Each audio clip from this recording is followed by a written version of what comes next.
au-dessus de tout, et les anges acclament. Tu es saint, l'univers proclame. Tu es saint, tu es glorifié, Dieu très saint, à jamais tu es saint, tout ton peuple crie. Tu es saint, toi le roi des rois. Tu es saint, Dieu d'éternité. Tu es saint, à jamais tu es saint, ton nom est le plus grand, ton nom est tout puissant, ton nom est au-dessus de tout. Allez, puissance, puissance, autorité, royaume et dignité, ton nom est au-dessus de tout, et les anges acclament. Tu es saint, l'univers proclame. Tu es saint, tu es glorifié, Dieu très saint, à jamais tu es saint, ton peuple crie. Tu es saint, toi le roi des rois. Tu es saint, Dieu d'éternité. Tu es saint, à jamais tu es saint,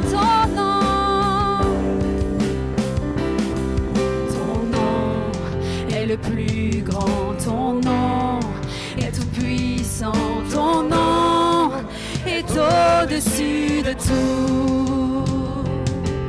Puissance, autorité, royaume et dignité, ton nom est au-dessus de tout. Allez, et les anges acclament. Tu es saint, l'univers proclame. Tu es saint, tu es glorifié, Dieu très saint, à jamais tu es saint,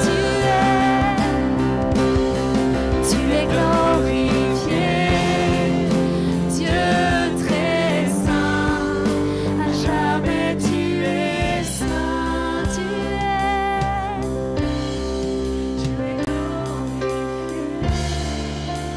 Dieu très saint, à jamais tu es saint. Amen. Je vais vous partager un passage de la parole, enfin plusieurs passages sur le Saint-Esprit.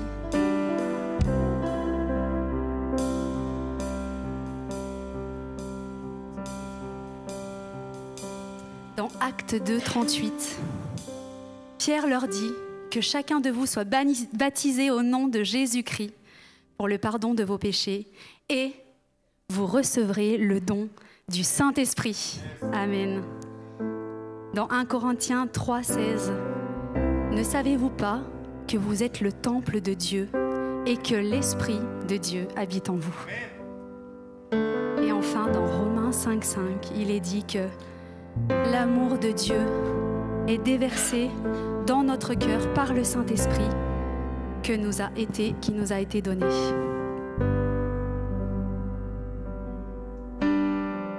Alors ma prière ce matin, c'est qu'on soit touché par ce Saint-Esprit qui nous transforme.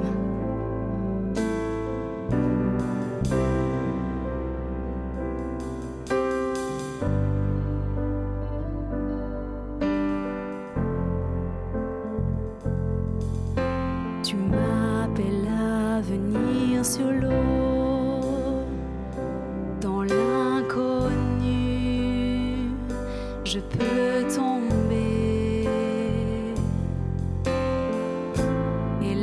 moi je vois ce grand mystère des profondeurs, ma foi demeure. Alors j'invoque son grand nom et je détourne mes yeux des fonds. Quand l'océan monte, mon âme se réfugie en toi. Je suis à toi et tu es à moi. Oh, oh,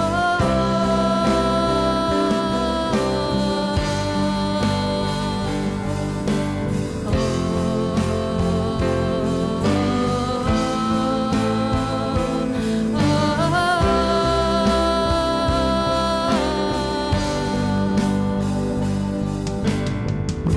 ta grâce abonde dans l'eau profonde, ta main souveraine guide mes pas. Si je tombe ou si je m'égare, tu restes fidèle, tu ne changeras pas. Alors j'invoque ton grand nom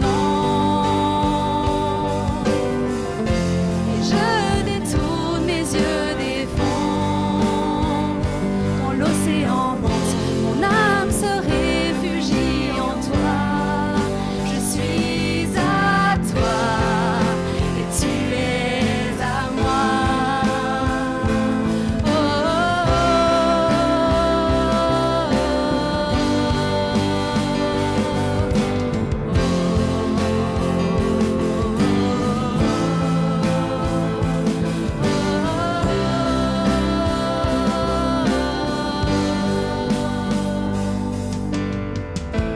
Esprit Saint, conduis mes pas quand je m'égare. Laisse-moi marcher sur les eaux et te suivre là où tu m'appelles. Conduis-moi dans les profondeurs de ton cœur. Ma foi sera bien plus forte dans la présence de mon Sauveur. Esprit Saint, conduis mes pas quand je m'égare. Laisse-moi marcher sur les eaux et te suivre là où tu m'appelles. Conduis-moi dans les profondeurs de ton cœur. Ma foi sera bien plus forte dans la présence de mon Sauveur. Esprit Saint, conduis mes pas quand je m'égare. Laisse-moi marcher sur les eaux et te suivre là où tu m'appelles. Conduis-moi dans les profondeurs de ton cœur. Ma foi sera bien plus forte dans la présence de mon Sauveur. Alors j'invoque ton grand nom et je détourne mes yeux des fonds.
reviens plus forte dans la présence de mon Sauveur. Alors j'invoque ton grand nom et je détourne mes yeux des fonds. Quand l'océan monte, mon âme se réfugie en toi. Je suis à toi et tu es à moi.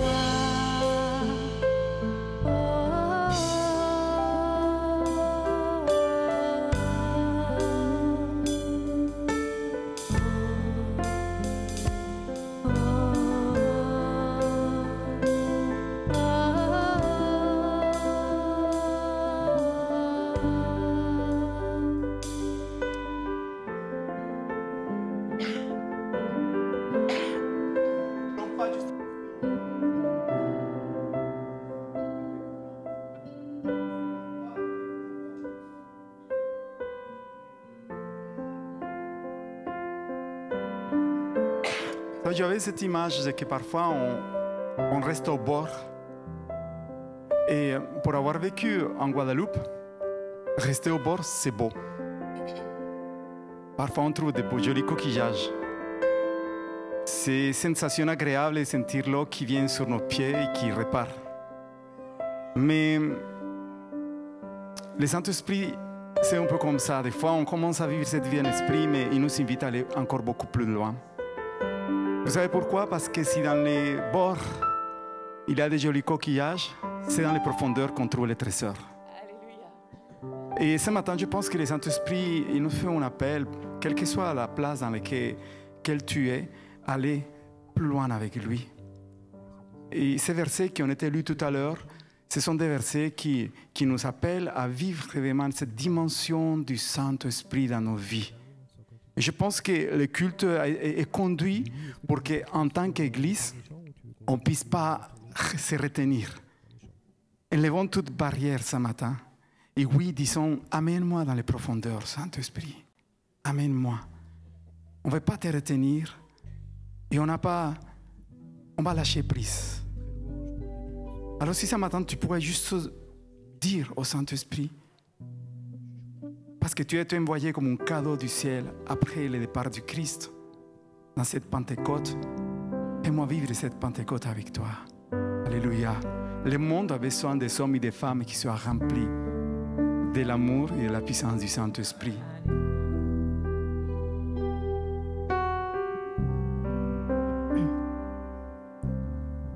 Quand vous voyagez ou que vous déménagez dans un pays différent, vous vous rendez compte qu'il faut s'adapter.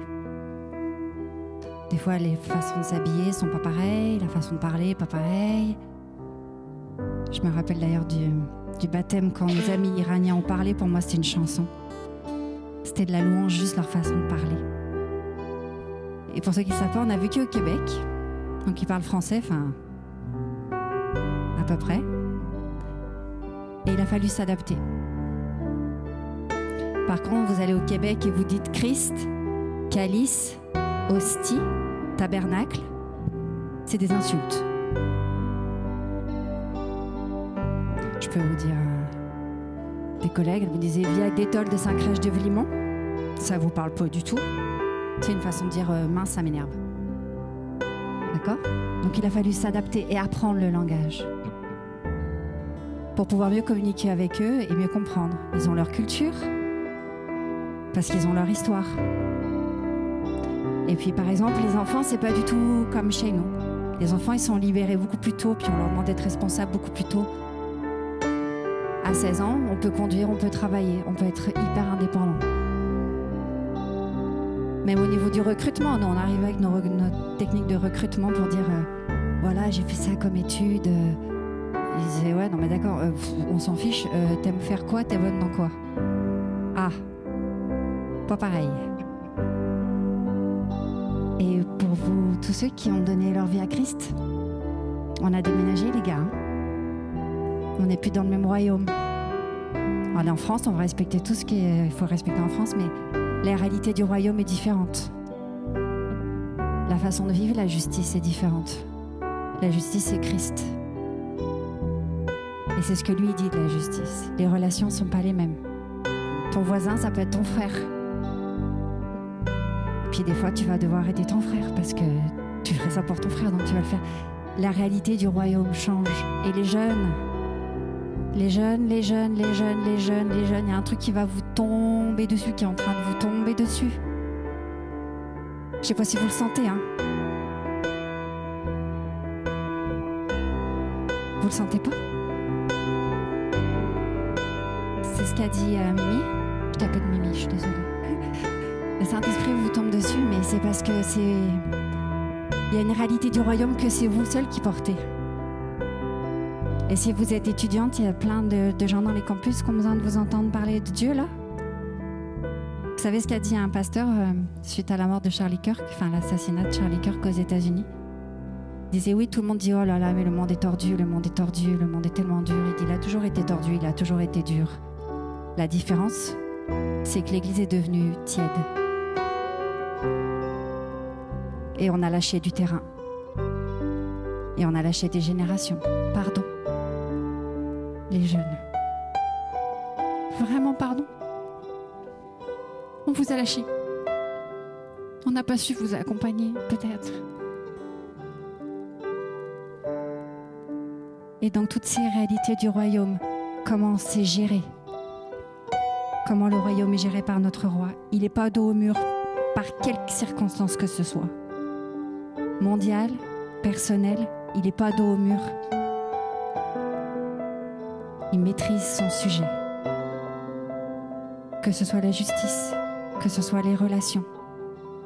Et j'ai ça dans mon cœur depuis hier soir. Il va falloir passer à un autre niveau, les amis. Aller beaucoup plus profond, aller beaucoup plus loin et vivre beaucoup plus cette réalité du royaume. Oui, je suis française. Ouais, je suis française, mais j'habite dans un autre pays. Et je suis fière d'être française. Je suis sûre que vous êtes fiers d'être brésilien. Mais on habite dans un autre pays. Et il faut vivre la réalité de ce pays-là. Moi, au Québec, je faisais pas comme en France, je peux pas. On ne peut plus faire comme on faisait avant.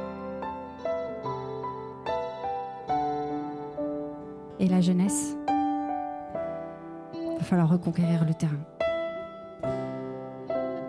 Mais c'est pas il va falloir. Ça va couler de source. Vous allez être remplis de Dieu d'une façon particulière. Dieu va vous renverser. Il va vous vider, vous remplir, et vous allez bénir ce pays d'une façon tellement particulière. Quand il descend, oui, tout s'arrête. Il y a transfert entre ciel et terre. Quand il descend, l'atmosphère change. Il y a transfert entre ciel et terre. Quand il descend, oui, tout s'arrête. Il y a transfert entre ciel et terre. Saint-Esprit est là. Le Saint-Esprit est là. Le Saint-Esprit est là. Le Saint-Esprit est là. Le Saint-Esprit est là.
Saint-Esprit est là. Est-ce que vous croyez que le Saint-Esprit est là? Alors qu'est-ce qu'on va faire? On va juste chanter.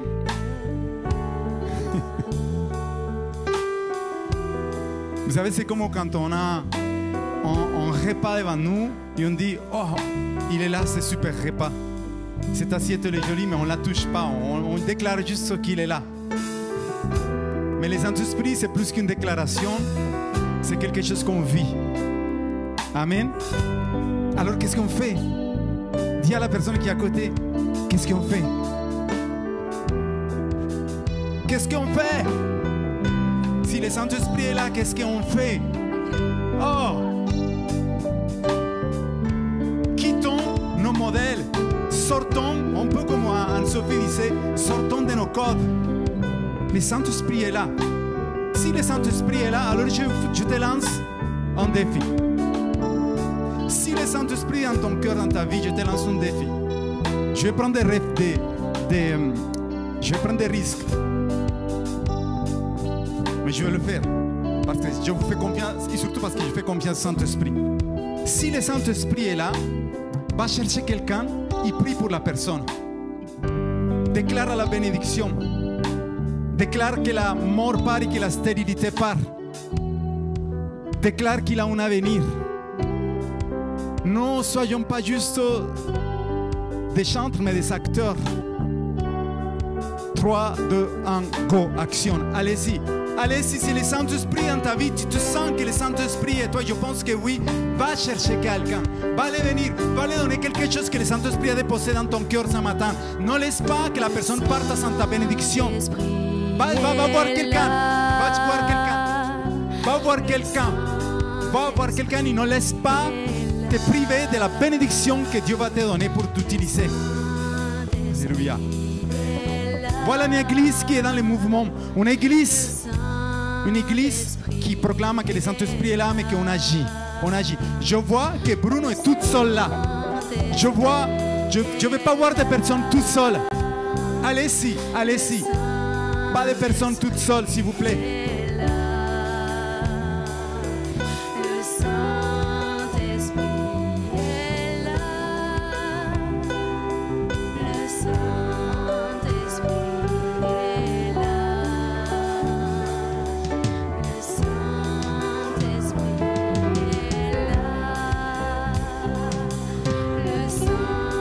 Bénissons les personnes qui sont dans les réseaux. Reçois là où tu es. Si tu es en train de regarder ce culte, reçois l'abondance du Saint-Esprit. Reçois la guérison, reçois le pardon, reçois la restauration, la restitution.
Saint-Esprit nous appelle à vivre sa présence. C'est tellement plus que de chanter, c'est tellement plus que de dire des chants. Il faut que ça sorte de tes entrailles. La louange, c'est pas le chant. La louange, c'est ta vie. La louange, c'est toi. La louange, c'est ta respiration. La louange, sinon on se contente de chanter. C'est tellement plus que chanter en fait. Soyez ces adorateurs en esprit et en vérité, que tous ceux qui émanent de vous amènent la vie. Vraiment, c'est ma prière. Jésus, fais-nous vivre dans cette réalité-là. Fais-nous vivre dans cette dimension-là, Jésus. Nous voulons incarner qui tu es, Seigneur. Nous voulons être qui tu es, Jésus. Nous ne voulons pas être prisonniers de notre religiosité, prisonniers de nos habitudes, prisonniers de nos doctrines, prisonniers des choses qu'on sait faire et qu'on connaît, Jésus. Viens renouveler ça en nous, Jésus. Viens renouveler nos chants, que notre chant soit inspiré. Que notre chant soit inspiré de toi, Jésus. Que les mots sortent du fond de nos cœurs, que les mots sortent du fond de nos entrailles. Vraiment, je sens vraiment que le Saint-Esprit veut nous faire, on a parlé de passer à un autre niveau, mais passer à un autre niveau, c'est de se détacher du chant. Détachez-vous du chant, détachez-vous de ces choses-là qui finalement nous emprisonnent. Et que ça sorte de vos entrailles dans le nom de Jésus. C'est ça, vivre dans l'Esprit. C'est ça, vivre dans l'Esprit. On n'est pas juste à faire des choses parce que tous les dimanches on chante. Non, on ne chante pas, on loue le Seigneur. On déclare qui il est. Il y en a qui payent de leur vie pour Jésus. Et Seigneur, s'il te plaît, aie pitié de nous. Oh Seigneur, s'il te plaît, aie pitié de nous. Aie pitié de nous, Jésus. Oh Seigneur, viens balayer nos habitudes dans le nom de Jésus-Christ. La vue et manifeste-toi, présent tout autour de moi, présent tout autour de moi. Le Dieu qui peut nous faire entendre, viens apaiser toutes mes craintes, apaiser toutes mes craintes. Je crois en toi, oui je crois en toi. Tu es le Dieu des miracles, allez proclame. Oui je crois en toi, oui je crois en toi. Tu es le Dieu des miracles, encore. Oui je crois en toi. Je crois en toi, tu es le Dieu des miracles. Oui, je crois en toi, oui, je crois en toi, tu es le Dieu des miracles.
Alléluia.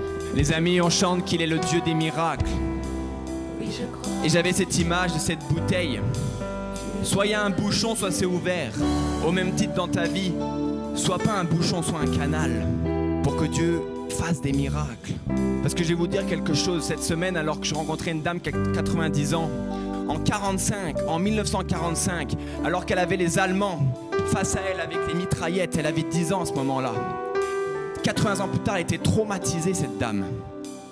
Elle avait la foi en Jésus. Et je l'ai amenée dans un temps pour dire pardon.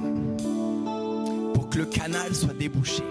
Toute sa vie, l'amertume, la rancœur, la colère. 80 ans de vie. J'ai la haine.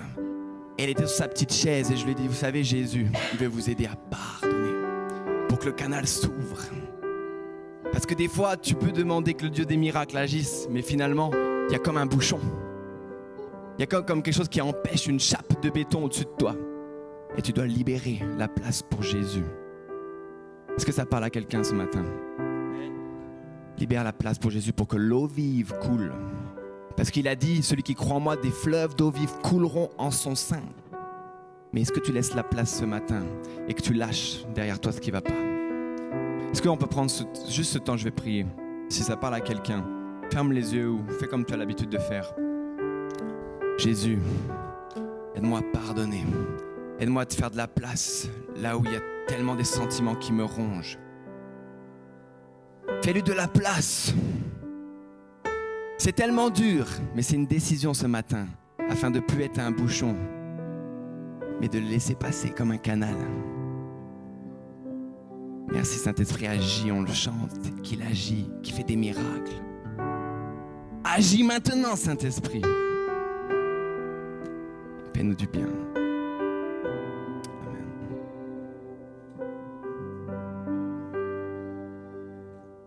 Bonjour à tous. Je vais faire quelques annonces. Du coup, les enfants sont pris en charge par Théa, Nora et Paul qui a la vidéo pro. Alors vous voyez, c'est compliqué parce que du coup, il se lève pour aller aux enfants, mais il n'a pas fait passer les annonces. Ça veut dire que... voilà. Bon courage. Mais il y a besoin de monde pour que tout le monde chante et puisse suivre les paroles et tout ça. Il y a besoin de monde dans les services. Donc le jeudi... le mardi, pardon, il y aura un temps de prière ici. Alors c'est important d'y être et je sais que vous y êtes et merci pour ça. On va vraiment prier pour le week-end qui approche parce que nous, on ne veut pas juste faire un super week-end pour se faire du bien. On veut juste voir des gens rencontrer Jésus et être en relation avec lui. On veut être encouragés dans notre foi et dans notre marche. Et donc on va vraiment prendre un temps pour... prier pour le week-end qui approche. Donc, rendez-vous mardi à 18h30. La boîte à questions, on a remis le flyer parce qu'il y avait beaucoup de questions. Alors, merci à tous. Vos questions sont hyper intéressantes. On les a découvertes et vraiment, elles sont pertinentes. On a commencé jeudi soir. C'était un super moment, n'est-ce pas? Oui, voilà. Et voilà, donc c'est grâce à la pertinence de vos questions. Donc, on continue jeudi. Tant que ce n'est pas fini, je pense qu'on en a encore pour peut-être voilà, 1 ou 2 fois encore. OK ? Samedi prochain à 18h30, retenez l'horaire, 18h30, on aura Yanis Gauthier qui sera à Chambéry et qui nous rendra témoignage de ce que Dieu a fait dans sa vie, etc. Invitez vos amis, c'est vraiment ouvert, donc n'hésitez pas, son témoignage est puissant. Il est passé de la prison à Jésus, c'est quand même pas rien. Et puis le lendemain, il sera avec nous au culte. Donc, comme chaque année, hein, on fête l'anniversaire de Actes, les 6 ans de Actes. J'ai envoyé un sondage. Vous êtes plusieurs à vous être inscrits pour participer. Il y a toujours du monde dans ces moments-là. Donc, merci pour votre générosité de participer à ça. Si vous n'êtes pas encore inscrit, allez vous inscrire. Le message est épinglé. Donc, on compte sur vous. Et le week-end d'après, donc le samedi d'après, il y aura Élise et Samuel Olivier qui seront avec nous à la chapelle pour une soirée de louange et d'adoration. Donc notez-le, c'est toujours des bons moments aussi d'avoir des ministères qui nous visitent. Donc voilà, le 18 octobre, c'est un petit peu loin, mais comme ça, vous bloquez la date sur votre agenda. Il y aura de l'évangélisation avec un temps de formation avec Clément et puis ensuite, comme d'habitude, à la place des éléphants, ils seront là. Donc pareil, n'hésitez pas à bloquer cette date et à l'inscrire sur votre agenda. Et puis, pour finir, Dieu, il est vraiment celui qui pourvoit à nos besoins. Il est tellement fidèle et heureusement qu'il est là. Et aussi, il pourvoit aux besoins de notre assemblée et de l'Église. Si vous voulez vraiment participer au royaume de Dieu et à ce qu'il fait, les boîtes sont sur le côté. Donc voilà, c'est entre vous et lui. Et voilà. Et donc, soyez bénis pour votre générosité, vraiment.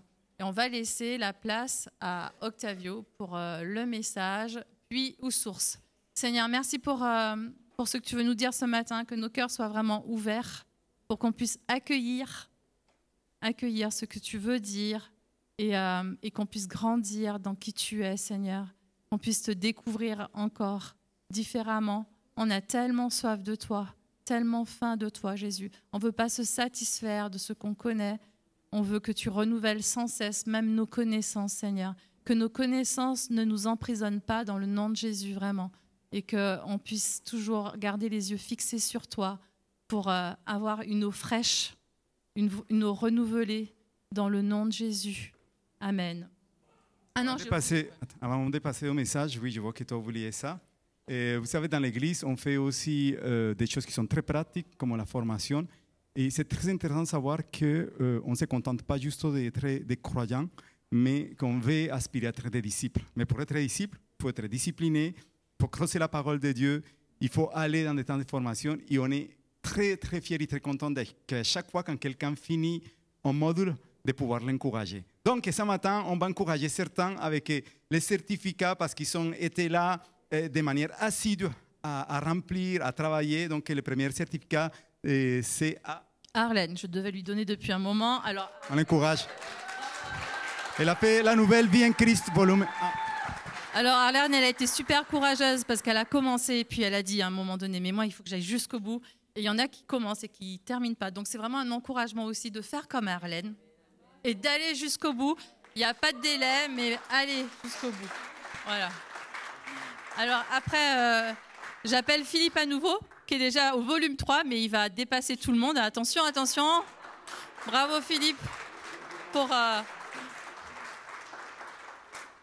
Voilà, merci pour ta persévérance. Il est déterminé. Il m'a dit il ira jusqu'au bout. Et très vite. Et puis, Julie, et ça, c'est un bon exemple. Viens, Julie. Parce que en fait, finalement, tout le monde peut faire de la formation, n'est-ce pas, Julie? Et même revoir les fondamentaux. Et du coup, je suis très honorée de donner ce premier certificat à Julie. Parce que c'est un exemple, un modèle. Et ça montre qu'on peut être au service et continuer à se former. Alors, merci, Julie. Merci beaucoup. Trop bien. On avait besoin de ça.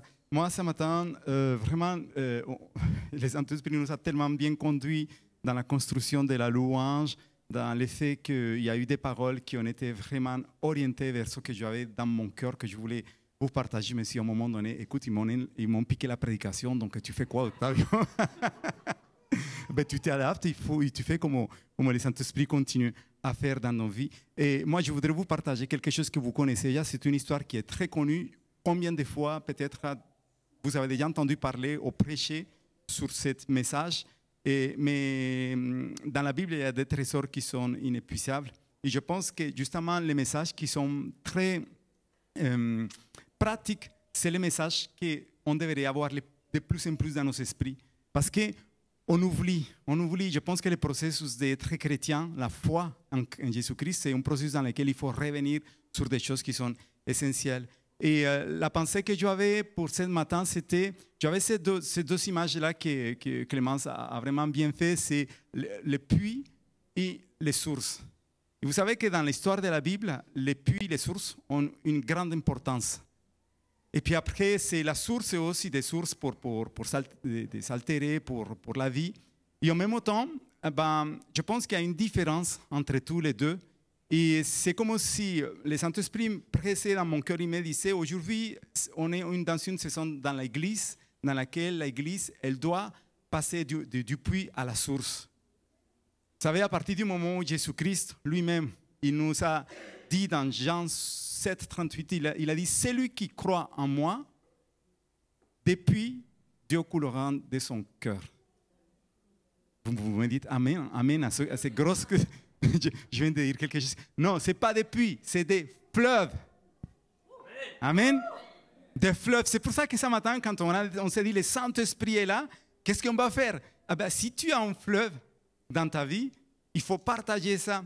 Et c'est vrai que quand Jésus-Christ il parlait de cette parole, il disait, celui qui croit en moi, de certaine manière, il va quitter son puits. C'est un appel pour ceux qui veulent quitter aujourd'hui le puits dans lequel vous êtes peut-être habitués. Ou parfois, on fait des allers et retours. Vous savez, on a tellement été habitués à vivre dans les ressources qui sont limitées spirituellement. On est tellement parfois habitués à comme cette femme à qui je vais vous parler un petit peu tout à l'heure, à être là aux côtés de ces puits, alors qu'en face de nous, on a la source de la vie, Jésus-Christ. Et c'est la même chose avec nous ce matin. Je voudrais t'encourager. C'est un appel à quitter ton puits et à réaliser combien Jésus-Christ, quand il est venu à toi, il t'a donné quelque chose d'inépuisable. Amen. Et vous savez quoi? Des fois, on est dans des puits, comme par exemple le puits du désespoir. J'appelle ça le puits du désespoir. Il est décrit dans le psaume 42. Et je pense que plusieurs parmi nous ont vécu peut-être ces saisons dans lesquelles on se sent dans un puits du désespoir. Il m'a fait remonter, dit David, il m'a fait remonter du puits, certaines versions disent de la destruction, d'autres versions disent du puits du désespoir et du fond de la boue. Il m'a remis debout, les pieds sur un rocher et il a fermé mes pas. Et vous savez, le problème avec un puits, ce n'est pas la quantité d'eau, la qualité de l'eau, mais c'est plutôt la quantité de déchets qu'il peut avoir dans son puits. Quand on est allé en Israël, on a entendu parler de ce puits de la femme samaritaine. C'est à Sichem. Et c'est ce puits de Jacob. Et finalement, quand les archéologues l'ont découvert, imaginez-vous que ce puits, il faisait 23 mètres de profondeur. Et donc, ils se sont dit, oui, c'est un puits qui fait 23 mètres de profondeur. Oh là là, c'est profond. Mais en fait, il était rempli de déchets parce que chaque fois, les gens qui passent dans le puits, ils jettent un petit caillou pour voir combien de temps ça prend pour que ça touche le fond. Et à fur et à mesure, pendant des années, ce puits a été rempli de déchets, de petits cailloux. Mais en réalité, ce puits faisait 46 mètres de profondeur. Alors imaginez-vous, il avait un tas de plus de 20 mètres de petits cailloux. Et parfois dans nos vies, quand on est dans des saisons difficiles, vous savez, les puits ont ce qu'on appelle une bouche. Et dans cette bouche, il y a tout qui peut passer. Et parfois, quand on est dans cette saison de désespoir, et on est là dans cette puits du désespoir, des situations très difficiles, il y a des personnes qui sont spécialistes pour jeter des petits cailloux et continuer à remplir ton âme, ton cœur, des sentiments, des émotions, des choses qui vont te frustrer, des choses qui vont peut-être, au lieu de te faire aller vers le haut, de te faire sentir que tu es dans un désespoir pas possible. Parfois, notre histoire aussi, elle peut jouer à ce niveau-là. Et vous savez quoi? Quand on voit l'histoire de cette femme qui avait rendez-vous quotidien dans ce puits, vous pouvez lire l'histoire complète en Jean chapitre 4, mais je vais juste prendre quelques versets. Nous pouvons voir que cette femme, elle se retrouva là à quelle heure? Si vous vous rappelez, à midi. Mais midi, ce n'était pas une bonne heure parce que c'était plein cagnard. Et parce qu'en plus de ça, l'habitude, ce n'était pas d'aller prendre de l'eau à midi. Normalement, une femme respectable, une femme qui se sentait bien, qui était un modèle, elle allait tôt le matin. Et le puits, c'était un lieu dans lequel ces femmes allaient le matin tôt pour aller prendre de l'eau, pour aller discuter de la journée. C'était un lieu peut-être parfois de rencontres, mais ce puits, pour la femme samaritaine, est devenu un puits de désespoir. Parce que si vous connaissez, vous vous rappelez de son histoire, ce n'était pas une femme comme les autres. Et elle était marginalisée, malheureusement. C'est pour ça qu'elle était toute seule. Elle s'est retrouvée souvent, rendez-vous à midi, toute seule là, dans cette puits. Parce qu'elle n'avait personne. Mais la seule chose qu'elle pouvait voir dans cette puits, j'imagine ça, quand elle s'est penchée dans le puits, c'était son image reflétée. Et peut-être que c'était lourd pour elle, parce qu'en plus de ça, elle voyait le poids de ces 5 échecs. Vous lisez dans la Bible que Jésus-Christ va lui parler, il va lui dire que justement, elle avait eu 5 maris mais qu'en plus, celui-là, il était au 6e, ce n'était pas son mari.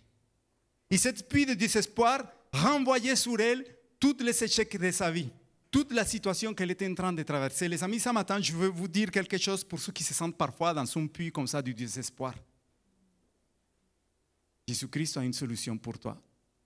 Aligresa, ne désespère pas. Il connaît ton cœur. Il connaît ton cœur, il connaît ton passé, il connaît ta souffrance. Et par rapport à la situation que tu nous as partagée, où tu te vois vraiment dans ce désespoir, je voudrais que justement ce matin, on puisse dire que Dieu, c'est Dieu de Jésus-Christ, c'est celui qui nous donne cette source. Vous savez, dans cette puits de désespoir, souvent si on reste là, dans cette puits de désespoir, on voit que notre image et nos échecs. Et cette femme samaritaine, elle voyait sûrement revenir y passer les visages de ces hommes qui ont détruit aussi sa vie. La Bible ne parle pas que c'était une prostituée, parce que la Bible, elle est très claire quand il était question de prostituée. Il parle juste d'une femme qui a eu des échecs dans sa vie, à répétition. Une femme qui sûrement vivait dans ses regrets. Mais vous savez quoi, la différence de se mettre en face de la source, c'est que dans la source, il n'y a plus notre image qui se reflète, mais c'est l'image de Christ qui est reflétée. Dans la source, tu ne vois pas ton reflet, mais quand il y a une source là, c'est lui-même qui est le reflet. Il te dit, regarde-toi au travers moi. Et je voudrais te dire ce matin, si tu es dans un puits de désespoir, ce matin, Jésus-Christ veut changer la donne, elle veut changer la situation. Ce vendredi soir, j'ai pu prier pour une jeune fille chrétienne, née dans un foyer chrétien, grandie en écoutant la parole de Dieu, en écoutant ses parents. Tout était nickel. Elle m'a dit, tout était nickel chez moi. Mais moi, c'est la catastrophe. Il a pleuré, cette jeune fille. Et elle me disait, je me sens dans un désespoir terrible. Je sens qu'il y a des choses que je n'arrive pas à aller beaucoup plus loin. Des fois, je agis selon les codes de mes copains, de mes amis, de mes camarades. Et je monte et je descends, et je monte et je descends. Et parfois, je me sens comme dans un puits qui n'a pas du fond. Et parfois, je remonte. Il est vrai que nous avons une grosse responsabilité avec la jeunesse, comme il a été écrit ce matin. Et moi, je vais te parler ce matin aussi aux jeunes qui sont là et ceux qui sont dans les réseaux. Si tu te sens comme dans un puits de désespoir, sache qu'il y a quelqu'un qui est en train de te tendre la main.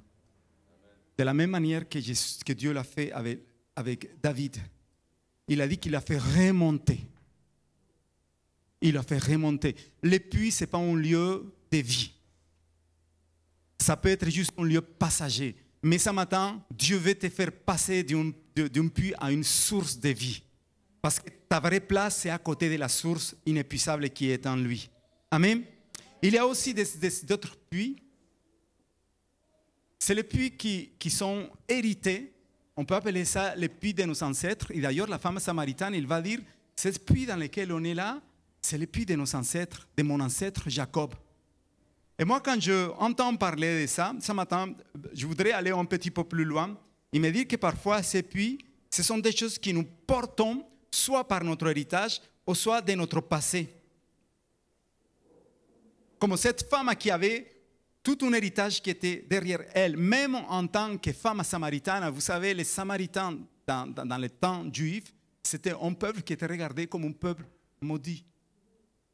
Donc, elle portait sous ses épaules quelque chose qui n'était pas bon. Et souvent, justement, en tant que chrétien, alors qu'on est né de nouveau, on a été baptisé, on marche avec Dieu, on porte des choses qui nous empêchent d'aller vivre comme dans une source d'eau vive. Et moi, ce matin, je voudrais te dire, avant de quitter ce lieu, je prie pour que le Saint-Esprit vienne maintenant guérir, rétablir les lieux dans lesquels tu dois être spirituellement. Ton lieu n'est pas un puits. Ton lieu n'est pas de porter des choses de tes parents, ni de ta famille, ni l'héritage. Moi, dans l'année 2009, jusqu'à l'année 2009, il y avait quelque chose que je portais toujours dans ma vie, c'était comme une blessure. Dans ma famille, on a eu une histoire assez difficile aussi, en dehors de ce que vous connaissez dans mon témoignage. Intérieurement, on a eu une famille qui était quand même déchirée. Ma mère, alors qu'elle était très jeune, mariée. Elle s'est fait violer 2 fois par quelqu'un de la famille de mon père. Et dans ces 2 viols, il y a eu la naissance de 2 frères à moi. Là, je vous dévoile des choses que vous ne connaissez pas, peut-être pas, de ma vie. Mais juste pour vous montrer comment Dieu il agit. Et ces 2 enfants sont nés. Je me suis toujours posé la question, mais ils sont blonds et moi, je ne suis pas blond. Il y a quelque chose qui ne va pas là. Et mon père, c'était, malgré son caractère de quelqu'un qui était très dur, très, voilà, le style comme à l'époque, il a su se taire et porter ça toute sa vie. Il a porté ça. Mais il y a quelque chose, c'est que j'ai entendu dire que le frère de cette personne qui avait fait cet acte avec ma mère, son frère, il avait fait ça et le résultat, c'était moi. Du coup, pour moi, c'était très difficile de grandir sans savoir vraiment si mon père était mon père. Mais je ne voulais pas le blesser. Mais c'était une blessure que j'avais, que je portais de mon passé et qui m'empêchait vraiment de comprendre beaucoup de choses par rapport à moi. Jusqu'à l'année 2009, alors qu'on est parti dire au revoir à mon père parce qu'il était dans le lit de l'hôpital avec ses derniers jours, on a eu un rendez-vous face à face. Et là, il me met la main sur mon épaule. Il me dit, mon fils, tu es mon fils. Tu es mon fils, ne doute jamais de ça. Et moi, c'était comme s'il y avait une délivrance, quelque chose, comme un poids qui est parti. Le poids de me sentir peut-être trompé, le poids de me sentir n'est pas digne de la famille, de me sentir aimé, de sentir que c'était son fils ou pas. Mais il y a eu comme une restitution là, à partir de ce moment-là. Et c'est à partir de ce moment-là aussi que j'ai commencé à grandir dans ma relation avec Dieu le Père. Il y a eu quelque chose de faussé qui s'est levé. Et vous savez quoi? J'avais rendez-vous là pour quitter cette puits d'héritage que j'avais. Aujourd'hui, Dieu veut rétablir dans ta vie les mensonges ou les choses qui sont occultes. Parce que beaucoup de chrétiens vivent pendant des années avec des souvenirs du puits de ses ancêtres, de son héritage. Et ça nous empêche d'avancer, de rentrer dans la destinée que Dieu a préparée pour toi. Parce qu'on est toujours en train de regarder ce qui s'est passé, parce qu'on est toujours parfois sans vouloir et sans savoir de porter les choses qui sont du passé. Aujourd'hui, le Saint-Esprit va nettoyer, va faire un nettoyage, il va te faire quitter ce puits du désespoir, mais aussi ce puits de l'héritage, pour que tu puisses rentrer dans la source de vie. Cette source qui nettoie, cette source qui rétablit. Et cette source qui te laisse regarder de manière limpide, on dit comme ça, limpide, qui te laisse regarder de manière limpide l'identité que tu as en lui. Amen. Et c'est ce que cette femme, elle avait besoin d'être rétablie dans ça. Le puits, je finis avec ce autre puits, c'est le puits, là je parle à l'église, le puits de la religiosité, nous en tant que chrétiens. Vous savez, il y a des moments dans lesquels, dans nos vies, notre évangile, il devient sans goût. Et on s'habitue. Et alors qu'on était à la source de Jésus-Christ, les amis qui se sont fait baptiser, là, vous avez maintenant le feu de Dieu. Vous savez, vous êtes dans l'étape source. S'il vous plaît, ne quittez pas ça. Parce que souvent, on va tomber, on se laisse aller avec d'autres chrétiens qui ont déjà 10, 15, 20 ans et qui aiment revenir au puits et s'asseoir au puits. Et là, ils vont te parler en langage de quelqu'un qui est assis dans son puits. Et j'appelle ces chrétiens, des chrétiens qui marchent avec des arrosoirs. Jette ton arrosoir. Tu es une source. Je ne veux pas être un chrétien qui a juste un petit arrosoir pour arroser comme ça avec quelques gouttes d'eau de la vie du Saint-Esprit. 2, 3 paroles en langue, tarabarakatai, et c'est bon. Et derrière, il n'y a rien. Moi, je veux être un chrétien qui est une source qui jaillit. Alors, les amis, ne quittez pas cette source dans laquelle vous êtes. Là c'était trop génial parce que vendredi soir, à nouveau, je suis parti avec Soël. j'avais une petite surprise pour lui parce que moi, j'aime booster la jeunesse, j'aime me laisser encourager. Et le Saint-Esprit m'a parlé pendant le chemin, et le Saint-Esprit m'a dit, ce soir, avant de commencer la prédication ou le message que tu vas faire, dans la salle, il y a beaucoup de jeunes qui n'ont pris pas la décision pour moi, et certains sont en train de se poser la décision du baptême. Donc, il va falloir que tu les donnes un coup de pouce pour qu'ils puissent aller dans cette décision. Je me suis dit, OK, je regarde à côté de moi, je vois un nouveau baptisé qui est avec moi. Je me suis dit, celui-là, il va être bon pour ça. Et donc, on commence la soirée. Effectivement, je commence à parler aux jeunes. Je les ai rappelé l'épisode qu'on a vécu à Actes. C'est qu'au début des Actes, on a eu la bénédiction de baptiser quelqu'un qui avait quel âge, Nathalie? 98? C'était ça? C'était Paul, oui. Vous étiez au baptême? Ah là là! Seigneur, c'est merveilleux de baptiser quelqu'un qui approche à la centaine. Et je me rappelle toujours que même comme elle était âgée, elle ne voulait pas trop rentrer dans l'eau, donc moi je lui donne un coup de pouce et je la mets bien à l'intérieur. Et là, elle sort, il me dit, mais pasteur, vous allez m'envoyer déjà là-bas au paradis. C'était un baptême formidable. Et c'est quelqu'un qui a vécu vraiment la vie de l'esprit. Pour vous dire, un dimanche matin, alors qu'on prêchait sur la guérison, je ne me rappelle pas quoi, vraiment, elle est venue vers moi et elle m'a dit, pasteur, moi je voudrais que vous puissiez prier pour mes yeux parce que là, je voudrais encore bien lire la Bible, mais bon, je ne vais pas de lunettes, je vais bien lire. Et là, quand elle m'a demandé ça, je me dis, vous savez, j'ai eu une pensée de puits, comme quelqu'un qui est assis dans un puits.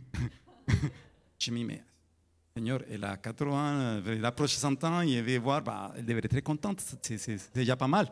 Elle peut lire, moi j'aimerais voir sa vue et tout ça. Donc, moi, je pose la main et je prie pour elle, incrédule. Je vous confesse, pardon. Mais oui, on a parfois des sessions comme ça. Je prie pour elle, vous savez quoi, à ma grande surprise, quelques moments après, je ne sais pas, les cultes après, elle vient et me dit, pasteur, maintenant je lis parfaitement comme si rien. En fait, la gloire soit à lui parce que Dieu m'a donné un... J'ai ton arrosoir. Et donc, du coup, j'ai une histoire de Soël. Et donc, je commence comme ça à raconter ce témoignage avec les groupes de jeunes. Je lui dis, mais maintenant, je vous m'adresse à vous parce qu'il y avait beaucoup de jeunes ce soir-là. Je lui dis, vous savez quelque chose que cette personne elle n'a pas eu parce que souvent, elle nous disait, pourquoi je n'ai pas connu avant? Pourquoi, pasteur, pourquoi avant? Je ne suis pas connu. Pourquoi avant? Je n'ai pas rencontré personne comme vous, comme l'église, parce qu'on l'entourait beaucoup et tout. Et je dis aux jeunes ce soir, vous avez la jeunesse et vous avez le temps. Bon, après, je le dis aussi à tous, non, mais pas non plus comme mamie Paul là, mais voilà, mais ça va de la marche, certains, donc du coup, oui.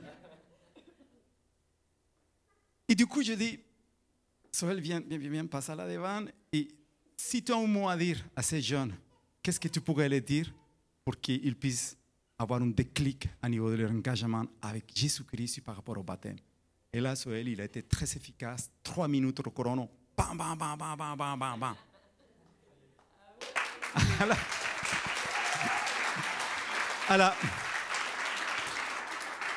À la fin du culte,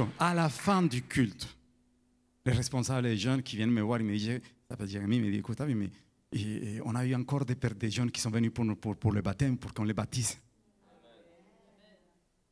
Il y a eu des jeunes qui ont été touchés, ils avaient besoin juste de ça, de ce déclic. Et moi, je pense que c'est tellement important ça, qu'on puisse aller dans cette dimension-là et pas rester juste là, dans cette manière de religiosité qui nous retienne finalement. Jésus-Christ va répondre à la femme samaritaine. Si tu connaissais les dons de Dieu, et c'est lui qui te dit, donnez-moi à boire, tu l'aurais toi-même demandé à boire et il t'aurait donné de l'eau vive.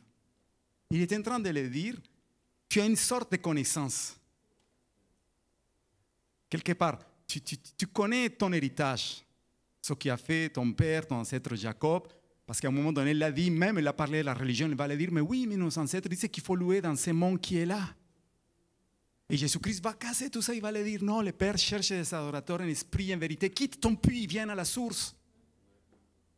Et ce matin, je voudrais ça, qu'on puisse quitter toutes sortes de puits qui nous empêchent, parce que le puits représente la religion. Un puits doit être creusé et on doit transpirer pour trouver de l'eau. Dans son puits, il faut que tu lances ton vase pour le ramener. Ça imagine un peu l'effort que tu dois faire pour gagner quelque chose spirituellement. Avec Jésus-Christ, tu as déjà tout. Amen. Parce que c'est lui qui a tout payé. Il a fait le travail à ta place. Ne perds pas ton temps en train de transpirer, en train de faire des choses. Juste reçois la réalité que tu es une source. Ce matin, je veux que tu le dises à la personne qui est à côté. Tu es une source. Tu es une source. Tu n'es pas un puits. Tu es une source.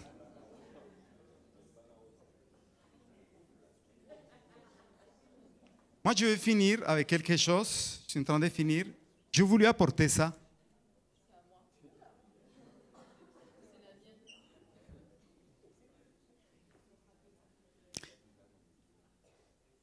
Cette chose, ce petit élément, il a un rôle très important dans cette histoire. Vous vous rappelez qu'est-ce qui s'est passé dans l'histoire avec ça? Ça, c'est quoi déjà? Comment ça s'appelle? Oui.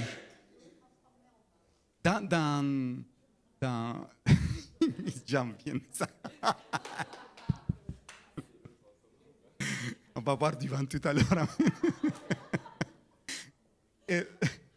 Cette cruche, quand vous lisez l'histoire, qu'est-ce qui s'est passé? Vous vous rappelez qu'est-ce qui s'est passé avec la femme samaritaine? Parce qu'elle allait tous les jours avec sa cruche pour être remplie. Son objectif de la journée, c'était ça. Aller au puits, se regarder un coup dans le puits, se lamenter, tout ça, vivre la situation qui vient, remplir et repartir. Et c'était toujours comme ça. Les jours où ils se rencontraient face à face avec celui qui est la source de la vie, je regardais tout à l'heure, avec celui qui est la source de la vie, il y a eu la donne qui a changé. Ce qui s'est passé, et la Bible a décrit ça, elle dit, la femme donc laissa sa cruche et s'en alla à la ville et elle dit aux habitants, venez, voyez, un homme m'a dit tout ce que j'ai fait. Celui-là doit être le Christ. Et vous savez, ce matin, je voudrais que tu laisses ta cruche aussi. Parce que cette femme a laissé sa cruche, vous savez pourquoi? Parce qu'elle n'avait pas besoin de contenir. Elle avait compris que la source était maintenant en elle. Qu'elle n'aurait plus besoin d'une cruche pour aller rechercher la mesure, pour aller mesurer ce qu'elle pouvait prendre pour survivre chaque jour. Mais elle savait qu'elle avait reçu une source qui n'allait jamais s'éteindre. Une source tellement puissante qu'elle ne l'a pas empêché d'aller partir voir. Et ce qui l'accusait, ce qui parlait mal d'elle. Et à cause de cette rencontre avec cette source de vie, elle est devenue la première missionnaire qu'on peut voir dans la Bible. Je l'appelle comme ça.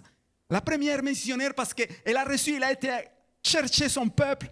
Il a dit, écoutez, j'ai trouvé le Messie, venez, venez. Et si vous continuez à lire, les personnes, les autres Samaritains, ils vont dire, maintenant on croit par rapport à ce que tu as dit, mais on croit aussi parce qu'on a entendu et on s'est approché à cette source maintenant. Mes amis, je voudrais prendre le temps de s'enseigner que l'équipe de louange puisse passer là devant avec nous. Et je voudrais que ce temps de s'enseigner, s'il y a deux personnes qui peuvent mettre la table ici, là, je voudrais que vous puissiez prendre ce temps de s'enseigner comme un rendez-vous dans lequel tu vas dire, je me lève et je prends une position spirituelle et je vais quitter mon puits. Si ton puits, c'est le puits de la désespération, du désespoir, pardon. Si ton puits, c'est le puits des choses que tu portes pendant des années. Aujourd'hui, c'est ton temps parce qu'aujourd'hui, tu vas prendre la source et tu vas goûter à la source de la vie. Et quand tu vas prendre ce temps de s'enseigner, tu vas prendre ces pains, tu vas regarder cette cruche qui est là et tu vas te dire, Je vais abandonner ma croix et je vais arrêter de limiter Dieu dans ma vie. Je vais laisser que ma vie de tous les jours soit une source en toi, Seigneur. Seigneur, je vais comme cette femme maintenant quitter tout ce qui limite la vie de ton Esprit Saint en moi. Il veut opérer des changements. Il veut une église cette année qui passe à une autre dimension, la dimension de la source, la dimension de l'Esprit Saint. Et tu vas regarder cette ruche et tu vas dire, petite ruche, tu es trop belle, tu es trop mignonne. Mais ma destinée, ce n'est pas te porter. Tu abandonnes ta ruche. Pardon, c'est ta cruche. Tu l'abandonnes parce qu'une ruche, c'est des abeilles, non? Oui. Tu abandonnes ta cruche. C'est compliqué le français parfois. Mais... vous avez compris. Et tu le dis à ta cruche, toute mignonne qui est là, je fais la même chose que cette femme samaritaine. Je l'abandonne. Et maintenant, je suis dans une nouveauté parce que j'ai la source qui était moi. Et tu prends les pains, la coupe comme une alliance avec lui. Amen. Il est mort. Il est ressuscité pour nous donner une nouveauté de vie. Il est mort, il est ressuscité pour que la religiosité nous s'installe dans nos vies. Mais il veut une relation et cette relation avec lui, c'est une relation vivante. C'est une relation qui nous fait changement de paradigme. Cette femme, en quelques minutes, elle a changé d'être une femme marginalisée à une femme qu'un peuple l'accueille, à être une femme missionnaire. Je vais aller beaucoup plus loin. Pardon pour les théologiens. Moi, je veux dire, ça a été la première femme qui a ouvert une église. Parce que les peuples qui étaient là, quand ils ont accepté Jésus-Christ, ils sont venus au Christ. Dieu a des choses incroyables à accomplir avec toi. À nous de laisser nos cruches, nos puits et aller à lui. Je vous encourage à venir prendre ce temps de scène pendant que l'équipe chante.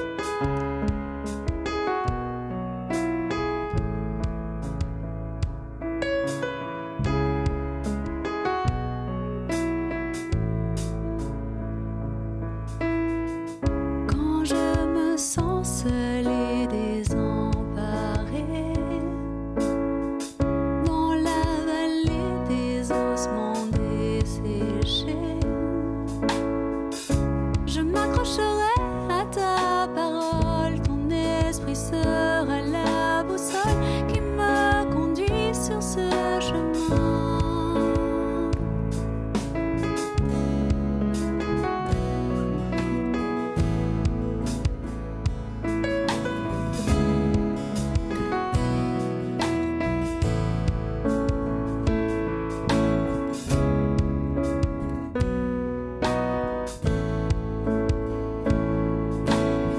Je ne retournerai pas en arrière.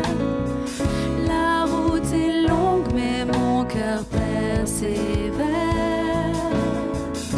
Car tu es sans cesse à mes côtés. Ta grâce inonde mes pensées. Tu m'aides à faire un pas de plus. Toi, mon oasis de grâce et ma source en plein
aride se change en océan de vie.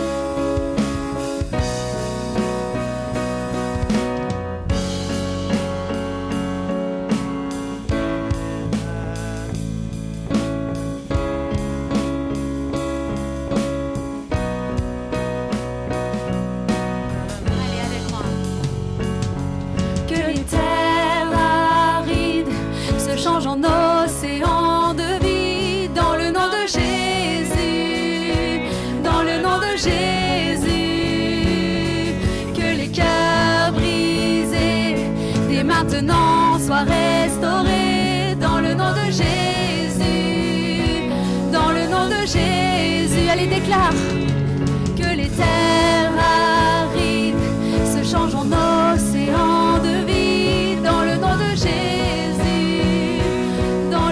Jésus, que les cœurs brisés dès maintenant soient restaurés dans le nom de Jésus, dans le nom de Jésus. Allez, proclame que les terres arides se changent en océan de vie dans le nom de Jésus, dans le nom de Jésus, que les cœurs brisés maintenant soient restaurés dans le nom de Jésus, dans le nom de Jésus. On va sceller cette prière, on va le refaire.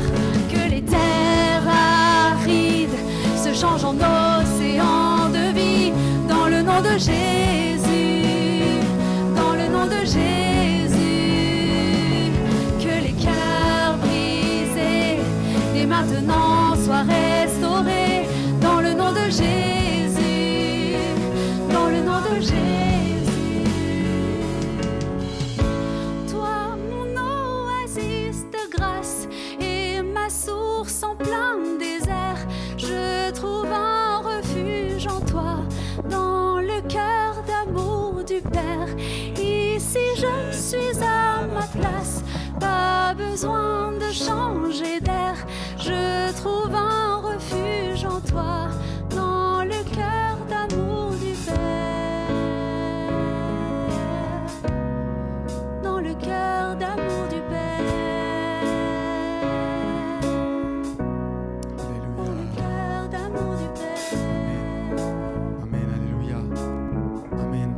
Alors que tu prends ce temps des saintes scènes, toutes les terres arides sont changées dans son fleuve de vie. Amen. Seigneur, viens encore rétablir. Viens visiter.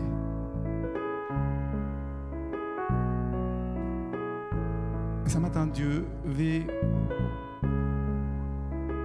vraiment rétablir, changer la situation de quelqu'un.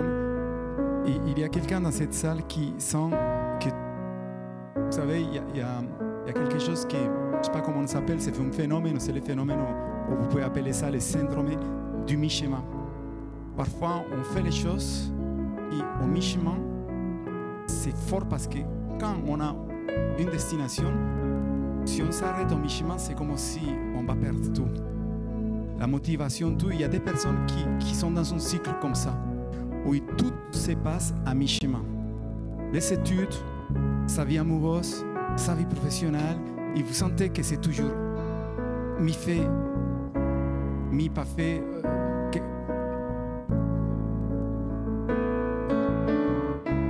Et ce matin, Dieu veut vraiment, comme cette femme samaritaine, elle était toujours au mi-chemin dans ses puits. Sa vie, elle ne pouvait pas avancer. Et ce matin, Dieu maintenant, parce qu'il change ton puits dans une source, il veut maintenant que tout ce qui est à mi-chemin sorte, que tu quittes tout ce qui est à mi-chemin, maintenant tout ce qui t'est paralysé, tu puisses rentrer dans la destinée et tu vas t'élever au nom de Jésus-Christ. Et si c'est ton cas ce matin, si tu sens qu'il y a des choses qui sont à mi-chemin toujours, qui sont déjà paralysées, ce matin, parce qu'il y avait cette mentalité du puits, maintenant le Saint-Esprit te dit, mets-toi debout, parce qu'il y a des choses qui vont changer dans ta vie. Et je voudrais que comme un acte prophétique, on se mette debout et on quitte le fait d'être assis dans notre puits. Il y a des choses qui vont changer à partir d'aujourd'hui, dans ton spiritualité, dans tes projets, dans toutes les choses qui étaient à moitié faites. Au nom de Jésus-Christ, au nom de Jésus-Christ. Jésus-Christ, au nom de Jésus-Christ. Maintenant, Dieu ranime la passion parce qu'il y a une source qui est le moteur de ta vie. Cette source, elle est plus forte, son courant est plus fort. Et vous savez quoi, je vais vous dire quelque chose. Il y a deux sortes de poissons dans les rivières. Ceux qui nagent contre le courant, qui sont vivants. Et puis après, ceux qui se laissent traîner. Vous savez, ceux qui se laissent traîner, ce sont les poissons morts. Tu ne fais pas partie de ces poissons qui sont morts pour te laisser traîner n'importe où. Laisse-toi aller dans la source de Jésus-Christ, dans la bonne source. Et ce matin, il va t'amener à bonne destination. Il va changer ça. Une autre chose que j'ai reçue fortement tout à l'heure quand on prenait la Sainte Cena, il y a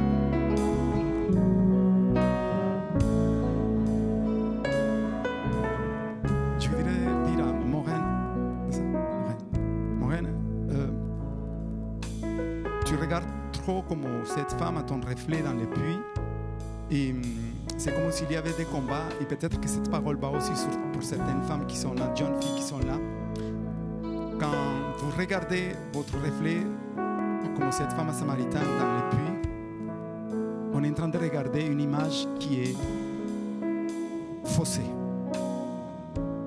Et Dieu veut réconcilier l'image de la personne que tu es en lui. Et ce matin, il va vraiment restaurer, guérir ce qui doit être réparé dans ta vie.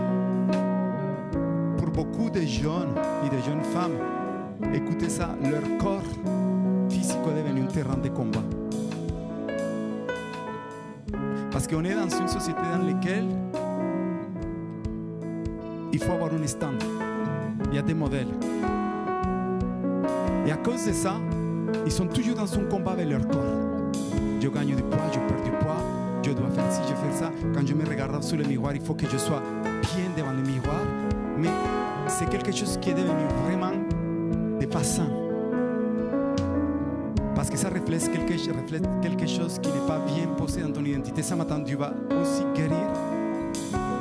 Et tu vas guérir complètement le regard que tu as de toi-même. Quitte ces faux regards du puits. Parce que le puits va te faire regarder les choses qui ne vont pas. Ce matin, Dieu t'amène pour que tu te regardes dans la source de Jésus-Christ comme un miroir. Lui, il va te relancer la vraie identité que tu as en lui. Reçois maintenant au nom de Jésus-Christ. Reçois au nom de Jésus-Christ.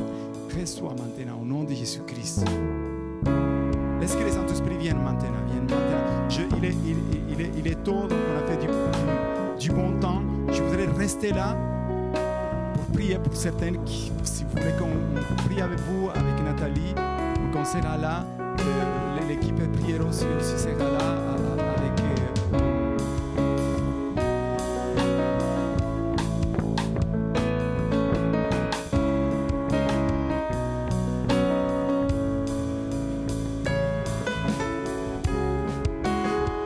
cette même pensée qu'Octavio, et puis en plus j'ai réalisé pendant qu'il parlait pendant le message que c'est une pensée qu'on a priée juste avant, alors qu'en fait moi je connais pas les contenus de ce message, et quand je connais pas les contenus du message, je connais le titre mais qui est annoncé comme vous, je me dis c'est vraiment que le Saint-Esprit dit quelque chose.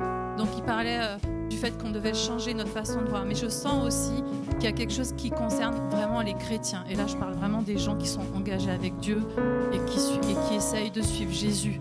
Donc c'est particulier, c'est vraiment pour moi et pour l'Église. En fait, on a une façon parfois de fonctionner qui est hyper limitante, parce qu'on s'est forgé une espèce de doctrine, notre doctrine, ou une espèce de religiosité, ou une espèce de façon de penser que c'est comme ça que ça doit être fait et que c'est juste. Et je crois que Dieu veut venir casser ça.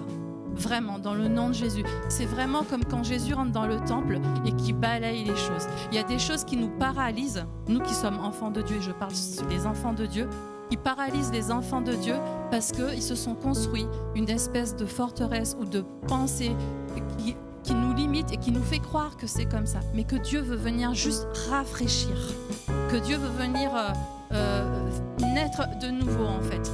Et qu'on ne s'installe pas dans ce qu'on connaît ou qu'on sait faire. Parce que Jésus, ça stagne jamais. Justement, l'eau du puits peut stagner. La source, ça stagne pas en fait. Et avec Dieu, c'est sans cesse renouvelé. Sans cesse, on réapprend. Sinon, on s'habitue à ce qu'on fait. On s'habitue à une forme de religiosité. En fait, on essaie de fuir la religiosité et on s'en construit une qui est unique.